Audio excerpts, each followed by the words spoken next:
تھوڑا سا پریشان ہو گیا. اس نے کہا ڈاکٹر صاحب آپ ہار لے کے کیوں آئے؟ تو ڈاکٹر نے کہا کہ دیکھو میں پہلی بار آپریشن کرنے آیا ہوں, یہ ہار میں اس لیے لے کے آیا ہوں اگر آپریشن سکسیس ہو گیا تو ہار خود پہن کے باہر نکل جاؤں گا, اگر آپریشن فیل ہو گیا تو تمہیں پہنا کے باہر نکل جاؤں گا.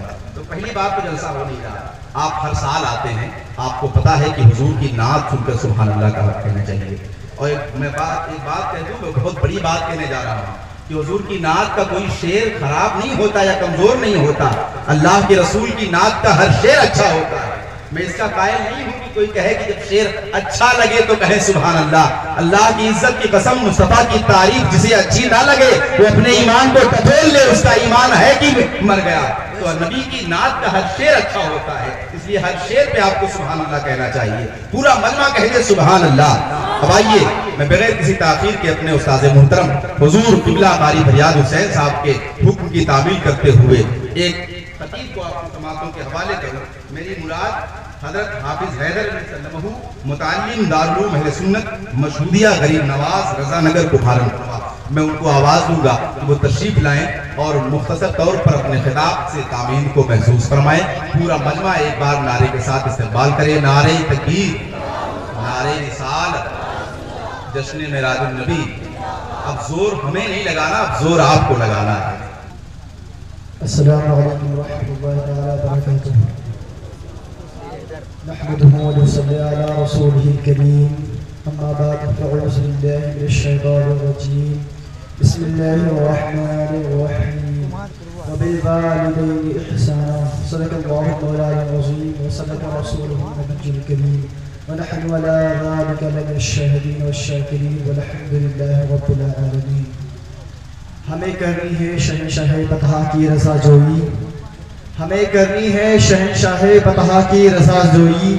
وہ اپنے ہو گئے تو رحمت پروردگار اپنی, وہ اپنے ہو گئے تو رحمت پروردگار اپنی.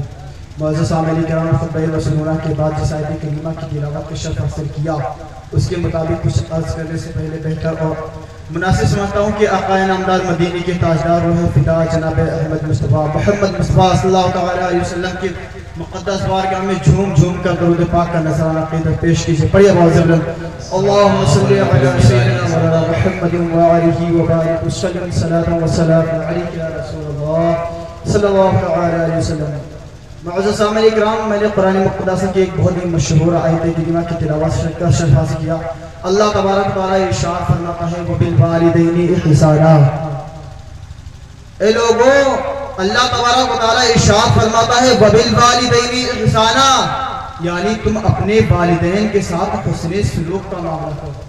اگر ان دونوں میں سے یا کوئی ایک عمر آخر تک پہنچ جائے تو ان کو اف تک نہ کہو, بلکہ ان کو جھڑکو مت, بلکہ ان کو تکلیف نہ پہنچاؤ, بلکہ ان سے نرمی سے پیش آؤ. ان سے بات کرو, ان سے کلام کرو تو آہستہ کلام کرو, ان کی شان میں بے ادبی نہ کرو, کیونکہ میرے آقا سرکار مصطفیٰ صلی اللہ تعالیٰ علیہ وسلم نے خود ارشاد فرمایا کہ تمہارے والدین کے قدموں کے نیچے تمہاری جنت ہے. اے لوگوں, اگر تم جنت حاصل کرنا چاہتے ہو تو اپنے والدین کی خدمت کرو. معزز سامعین کرام, والدین کی عظمت یہ, ایک مرتبہ موسیٰ کلیم اللہ حضرت موسیٰ علیہ السلام کوہ طور پر جا رہے تھے تو اللہ تبارک و تعالیٰ ارشاد فرماتا ہے اے موسیٰ سنبھال کر رہو. تو حضرت موسیٰ علیہ السلام اللہ تبارک و تعالیٰ کی بارگاہ میں عرض کرتے ہیں مولا قدیر, میں اتنی بار آ چکا ہوں لیکن پروردگار عالم تو نے کبھی یہ مت کہا, تو نے یہ نہیں کہا کہ اے موسیٰ تم کوہ طور پر آنا, تو سنبھل کر آنا. تو اللہ تبارک و تعالیٰ ارشاد فرماتا ہے اے موسیٰ جب تک تمہاری ماں اس دنیا میں زندہ تھی تو تمہارے لیے وہ دعا کرتی تھی, اب تمہاری ماں اس دنیا میں نہیں ہے تو تمہارے لیے دعا کرنے والا کوئی نہیں ہے. اس لیے میں نے کہا ہے, میں نے فرمایا اے موسیٰ تو جب کوہ طور پر آیا کر تو سنبھل کر آیا کر. معزز سامعین کرام, والدین کی عظمت وہ ہے کہ میرے آقا صلی اللہ تعالیٰ علیہ وسلم نے ایک مرتبہ صحابہ کرام کے رضی اللہ تعالیٰ عنہ کے درمیان تشریف فرما تھے تو حضرت دائی ابی حلیمہ رضی اللہ تعالیٰ عنہ تشریف لائیں تو حضور نبی کریم صلی اللہ تعالیٰ علیہ وسلم نے خود چادر بچھا دی. صحابہ کرام رضی اللہ تعالیٰ عنہ کو معلوم نہیں تھا کہ یہ کون ہے. تو صحابہ کرام رضی اللہ تعالیٰ عنہ حضور سے عرض کرتے ہیں حضور یہ کون ہے؟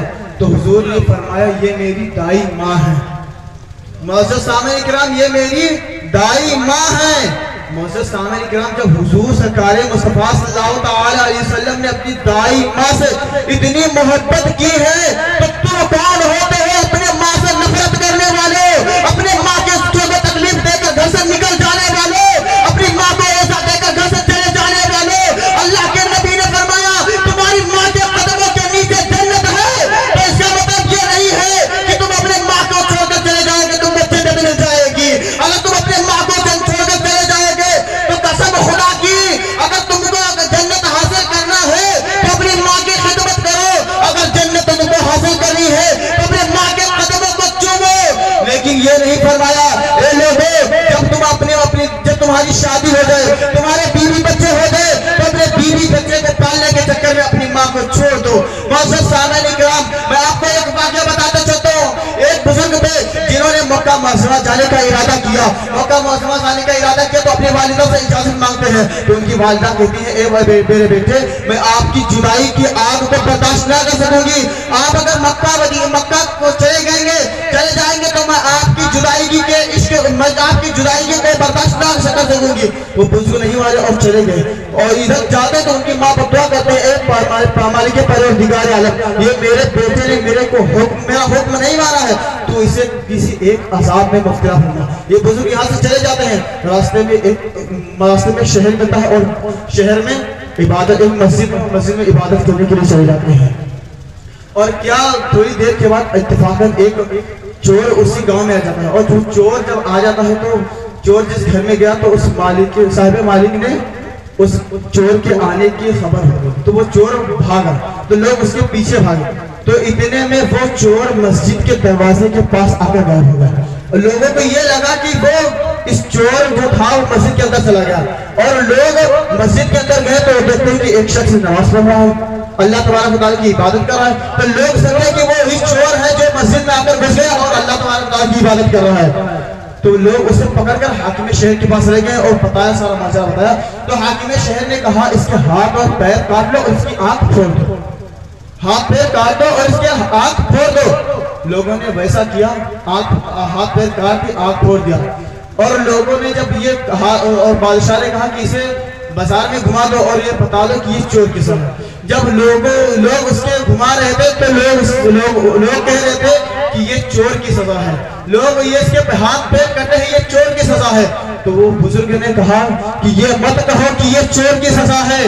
یہ مت کہو کہ یہ چور کی سزا ہے بلکہ یہ کہو کہ اپنے ماں کے حکم کو نہ مار کر بیت المقدس کا مکہ شریف کا طواف کرنے کے لیے جانے کی سزا ہے. اپنے ماں کے نافرمانی کرنے کا اپنے ماں کی نافرمانی کر کے حملہ کرنے جانے کا ثواب ہے. ہمارے السلام علیکم و رحمۃ اللہ.